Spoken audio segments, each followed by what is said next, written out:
Dear brothers and sisters, today we will collectively delve into the profound vision of the Passion of our Lord, Jesus Christ, through the eyes of an extraordinary mystic, Luisa Piccarreta. Luisa, a devoted daughter of the Church and humble servant of the Lord, was chosen by God to receive profound revelations about the mystery of the divine will. Her entire life was marked by extraordinary mystical phenomena, and her writings were read and esteemed even by Padre Pio. But now let us prepare ourselves to listen and relive the last dramatic moments of Jesus' passion. My purest Jesus, you are already near the pillar. The enraged soldiers untie you to bind you to it. But it's not enough. They strip you of your garments to inflict cruel torment upon your most holy body. My love and my life, I feel faint from the pain of seeing you naked. You tremble from head to toe, and your most holy face is tinged with a virginal blush. And there is so much confusion and exhaustion that, unable to stand, you are about to fall to the ground. But the soldiers holding you up, not to assist you, but to bind you, prevent you from falling. They already take the ropes. They tie your arms so tightly that they immediately swell, and blood spurts from the tips of your fingers. Then they tie you to the pillar, and as they run the ropes down to your feet, they bind you so tightly that you cannot make a single movement, and they can more freely unleash themselves upon you. My stripped Jesus, how? You who clothe all created things, the sun with light, the sky with stars, the plants with leaves, the birds with feathers, you stripped? And my beloved Jesus, with the light emanating from his eyes, tells me, "Be silent, O child. It was necessary for me to be stripped to atone for the many who strip themselves of every modesty, every purity, and every innocence, who strip themselves of every good and virtue of my grace, and clothe themselves in every ugliness, living like brutes. With my virginal blush, I repair the many dishonesties, the indulgences, and the many brutal pleasures. So pay attention to what I do, and pray and repair together with me. Flagellated Jesus, your love passes from excess to excess. I see the executioners taking the ropes, beating you mercilessly, enough to bruise your holiest body entirely. The ferocity, the fury in their beating is so great that immediately blood begins to flow in streams from your body. They continue to beat and tear your purest flesh. But it's not enough. Two more step in, wielding hooked iron chains, continuing the painful carnage.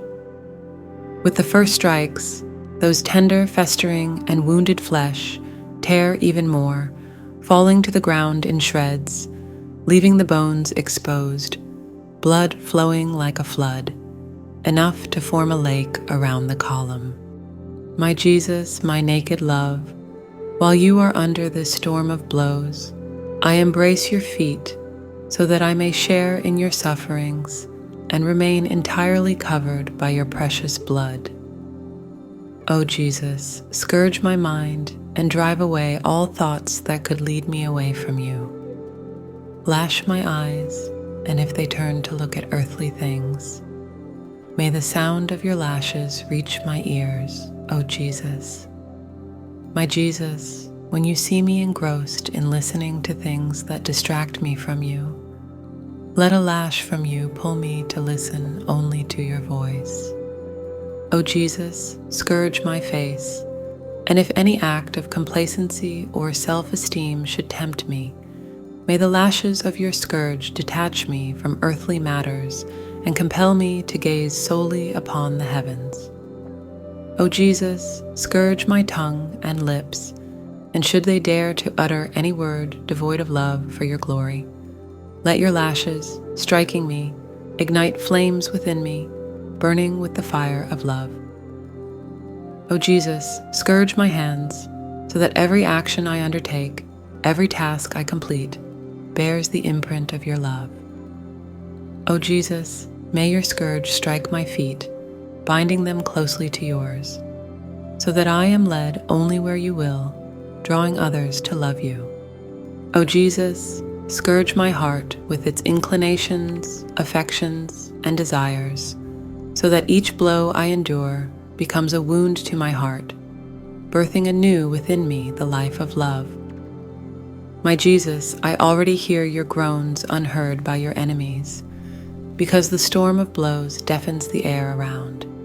And in those groans you say, all of you who love me, come and learn the heroism of true love. Come and quench in my blood the thirst of your passions, the thirst for so many ambitions, for so many vanities and pleasures, for so many sensuality. In this my blood, you will find the remedy for all your evils. Look at me, O Father, all wounded under this storm of blows. But it's not enough. I want to form many wounds in my body to prepare sufficient rooms in the heaven of my humanity for all souls, so that they may find their salvation in me, and thus make them pass into the heaven of divinity. My Father, may each blow of these scourges repair before you, one by one, every kind of sin. And just as they strike me, may they excuse those who commit them, scourge the hearts of creatures, speak to them of my love, so much so as to compel them to surrender to me.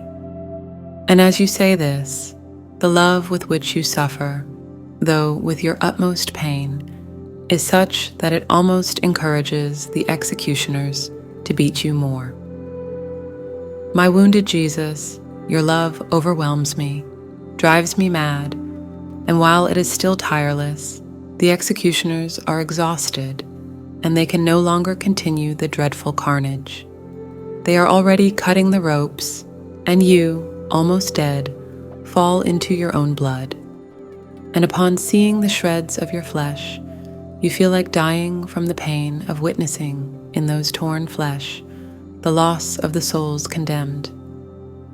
And the pain is so great that you almost gasp in your blood. My Jesus, let me take you in my arms to refresh you somewhat with my love. I kiss all your wounds, and with my kiss I enclose all souls in you. So no one will be lost anymore, and you bless me. Dear brothers and sisters, the extraordinary vision of Luisa Piccarreta reminds us all that the Passion of Jesus is not just a historical event to commemorate, but a living reality that continues to touch and transform every heart open to the grace of God. May the vision of the Passion of Jesus open our hearts to God's boundless love, teach us to live in union with His divine will, and lead us to offer our lives as a sacrifice of love for the salvation of the world. May God bless us all.